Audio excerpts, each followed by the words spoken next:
Hey y'all, it's Stephie and welcome back to my channel. I wanted to share how I use OneNote. I use OneNote in my personal life and also at work. And I had mentioned this in last week's video, which is linked in the cards. It was my workday in a life of an internal audit manager, sharing how I plan out my week, and partially that includes using OneNote. So let's just go ahead and jump right into it. I'm not showing my face today because y'all, I'm a mess. So we're just gonna keep it with the screen recording. Also, to preface, this is my personal computer, so I did have to kind of put together what my work notebook would look like. I'm a very big proponent of taking notes. If you've watched any of my videos, whether you've watched my CPA exam video, any other work with Stephie type videos, you know that I really think it's important to take good notes. Not only does it help you professionally, but it helps, keep you organized, helps you remember things, unless you have an amazing memory, which is awesome, but I don't, that's for sure. I'll link a video in the cards for you guys how I stay organized when I do multiple projects. And even though I love writing and having separate notebooks for separate projects, it really is not practical in terms of finding something. You'll have to flip through those notebooks, you'll have to carry those notebooks with you, so it's really not super practical. So I've moved to OneNote. Just like you would with a physical notebook, you can have separate ones depending on how you want to organize things. I like to organize things by having one for my personal, which is Stephie's notebook, and then I have one for work. And if you wanted to add more, usually it will say add notebook here. I don't know why it's grayed out, but anyways, let's just move on because ain't nobody got time for that, even though I do have time for that. Okay, so going into my work notebook, as you can see here, the way I like to organize my notebook is by having separate sections for key topics. So I have one that says, keep in mind, this section is all about anything that I need to remember, maybe work or administrative related. So this example that I'm showing you guys, I have all of my out of offices that I use. I can easily come here, copy it, put it into my Outlook out of office, and that way I don't have to constantly rewrite, a new out of office. And as you can see, if you need immediate assistance, please contact my boss, Juicy. I have one for when I'm traveling internationally, which obviously is not happening anytime soon, but if you would like to travel with me, then I'll link my Travel with Stephie playlist over here in the cards as well, so you can catch up there. System access related things. Sometimes it's kind of hard to keep track of all the different systems and how to log into them. Next section is for team meetings. Bi-weekly, we'll have a global team meeting for our complete department, and then our weekly meeting is for the finance side specifically. So I will like to take notes on just the highlights of, things that we need to get done in the coming week, etc. And this is where it helps me create my to-do list for the coming week, which I had mentioned in my last video. And we'll go into more detail about how I take notes here in a second, but I want to go over just general overview for you guys. As an FYI, if you want to create more sections, all you have to press is add section, and then you can, rename it. Like I'm going to put dummy. So I just right clicked with my mouse, and then you can change the section color to whatever you want. I'm just going to make it green for now. And then here, as you can see, that's, one of the sections of your notebook. And then you can have different pages. So let's say you want, I don't know, dummy part 1, I don't know. And then, you take all your notes here, you just press that add page at the bottom as well. If you come down here to my notes, as you can see, I have my notes separated by fiscal year. That's how I do it for my work stuff. This little drop down here, you can actually create this. It took me a while to figure it out for some reason, but you can create it by right clicking with your mouse on the section area, and then you can either do new section, which is what I showed you here with the dummy, or you can do new section group. So when you do that, you can just say dummy. Oh, sorry, I keep messing with that. And then, you can create, if you create a section, you can do dummy 2. And then you can move this dummy down here. So that's how you do these little sections. If you don't want it there, you just drag it out and move it like to just a free section of this area. and then it'll make it its own little section. So that's a nice way to organize it as well. Okay, let's go back to the notes. As you can see, I didn't populate fiscal year 18, 19 because, it's not necessary for the video. The basic way I organize things is by project. I like to have it by project for the year because then I can take notes for that specific year related to it. This is, by the way, generic, so it's not specific to my company. So I just have the different projects that are going on, and then as new projects come on, I'll add a page, clicking this here. So that is how I organize my OneNote. So I wanted to share some of my note-taking tips. As you guys know, I work in internal audit, so a lot of what I do is having walkthroughs with people, basically having people explain to me how they do certain things, especially if it's virtual, showing me the different systems by sharing their screens to put that into a process narrative or a procedural document, documenting internal controls, so the checks and balances that are in a specific company.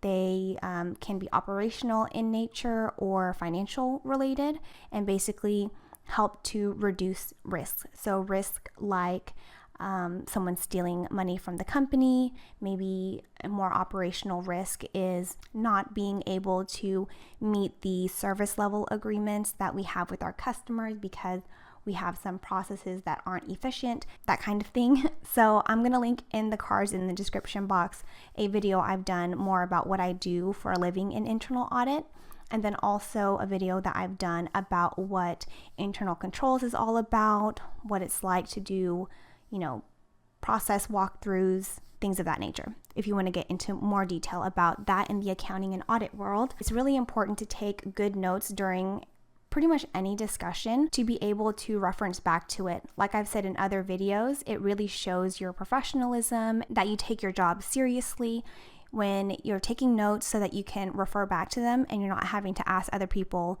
constantly, what did they say? What am I supposed to do? When is this due? Every now and then it's okay, but if it's a consistent thing, that's not really good for your own brand, your own personal brand, because we all have one. Anyways, let me get off my soapbox there. Keep in mind when you're using OneNote, it's kind of strange how selecting an area to type. So as you can see, hopefully I can show you guys this better. You can see this here is a section of the notepad area or notebook area. Let's say it's like your blank page, and so you could move it around as you see fit. But let's say you have another meeting related to Italy and you want it to have its own section to not get it into this meeting. So as you can see, if I go down here, I just go like this, it's adding it to the last one. If you want a whole new section, you have to double click on a blank area. And let's see, adding a new one, as you can see. So this adds in a new section, defaults into this small box area, and it'll expand as you type. Sometimes it'll constrict itself to a certain size, but if you just want to go ahead and drag it, you can. More fluid versus using a Word document. In Word, it'll just go to the next line here. This is one. If I came over here, I could even go like this and start a new one over in this general area. It depends on you, but that's kind of how you navigate within the page area. Something you'll have to learn over time is your own form of shorthand. For me, you can see here WF. I know what WF means for myself. It's workflow. Approximately, you're going to see a lot of typos because, sometimes you are just typing away and you ain't got time to spell check. You can go back and do that later on. So I kept that in there so you could see that, it's not perfect, but you can go back and fix your documentation. This actually, at least for my job, is kind of the starting point for when I document a walkthrough, a process, a policy.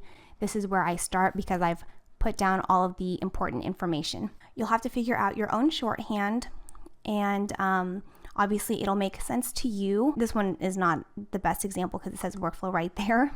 But let's say I was going to copy and paste this into an email and send it to my boss. He's not going to understand what I'm talking about. So before you send out, notes or anything like that, be sure to give it a once over.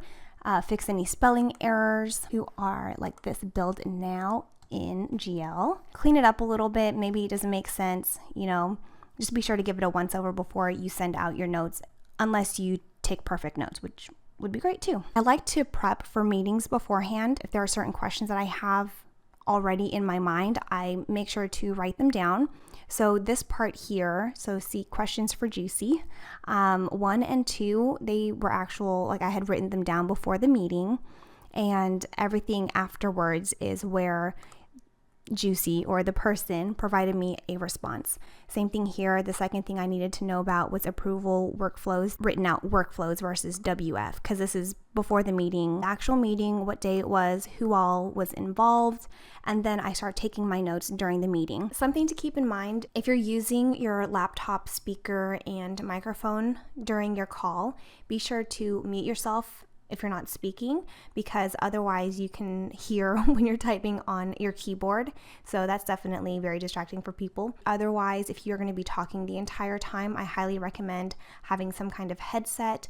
You could do your wired headphones, or you could do some wireless headphones that I've shared as well in the past. So I'll link all of that in the description box for you guys. So as you're taking your notes, you definitely want to just make sure you get the key points. Try not to write verbatim, like word for word, what people are saying, like the process is to get to the price list, which is updated yearly. All of those full complete sentences that people say, you don't necessarily have to write that down in your notes. You can go back later on and fix that whenever you're doing your documentation post meeting. While I'm going through the meeting, I also like to highlight certain items. For example, we were talking about a standard price list and the fact that it's entered in manually if there's any price changes. So then I wrote risk and highlighted it red. To remind myself, I highlight in yellow items that I have to follow up on later on at the end of the meeting, kind of wrapping it up and saying, here are the follow-up items, which I'll be sending via email. And then you can say what the follow-up items are. And I like to use the to-do list checkboxes as well and say, request, workflow, screenshots, and then you can checkbox it as being done whenever you're completed with it. You can also do it here, like if you had, I need to ask who this is, you can just add a checkbox there. But it'll start at the beginning of the line, so just remember that you might have to change the formatting and stuff like that. So if you don't want this whole thing to be a checkbox, you don't want that whole thing to be a checkbox, you could just press enter on your keyboard and then make this a checkbox. And there you go. Something else that I do a lot in my meetings is I'll take screenshots of what they're showing, if it's a system or a spreadsheet. That way I have a visual idea of what it is, and when I request it, I can see the specific file name or the specific system. If you're in the middle of a meeting, things are typically going pretty fast, so you don't want to have to, fumble around to the left side and go to your snipping tool. An easy keyboard shortcut is Windows logo, Shift key, and S at the same time. And as you can see, it brings up the snipping tool, and this is for Windows, obviously. So then I'll go in and take the screenshot because I'm screen recording, but typically it'll pop up with a little preview of your screenshot. It's already copied to your clipboard, so you just press Control V and you can copy that screenshot here. If you don't paste it immediately and you go in and take another screenshot, you're gonna basically lose the one prior to that. Keep that in mind. So you might be better off pressing on it and then it'll pull it up here. And so one thing I like about this snipping tool is, let's say you wanted to highlight something specifically, I like that they have this ruler, because then you can get a really nice, clean, sharp highlighting line. I know. Let's say this is a system and I'm trying to highlight the file name or something. So I'm gonna highlight that, and look at that. It's a nice, clean line, not like if you're over here and you're all crazy and stuff. Anyways, so that's when I take screenshots. And that is basically how I use a OneNote, how I take notes in a nutshell. I hope this was helpful. Let me know if there's anything else you want to see. Yeah, I think that's going to wrap up this video. So I really hope that you guys are all staying safe and healthy and positive. If the video was helpful, please be sure to give it a thumbs up. I would greatly appreciate it. And don't forget to be part of our Stephie fam, because we would love to have you. I'll talk to y'all soon in my next video. The sweetest sound to me in basketball is the swish of the nets.